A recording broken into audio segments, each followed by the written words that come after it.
British trade policy minister Greg heads 2 रोजा Taiwan दौरे पर हैं। ये दौरा न सिर्फ इकोनॉमिक तौर पर बल्कि सियासी तौर पर भी खासी अहमियत रखता है। ये दौरा इसलिए भी अहम है क्योंकि किसी हाई लेवल ब्रिटिश ओहदेदार का ये पहला ताइवान दौरा है। इस दौरे पर चीन का रिएक्शन भी आया है।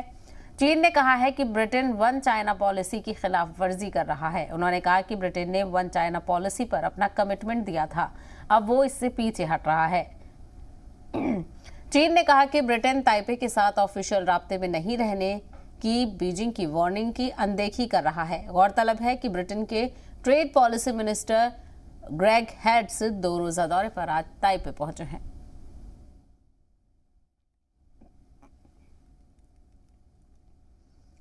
तो आपको बताते चलें, British trade policy minister Greg heads 2 रोजा ताइवान दौरे पर पहुंचे हैं। वो आज ताइपे पहुंच चुके हैं। ये दौरा न सिर्फ इकोनॉमिक तौर पर बल्कि सियासी तौर पर भी काफ़ी अहमियत का हामिल है।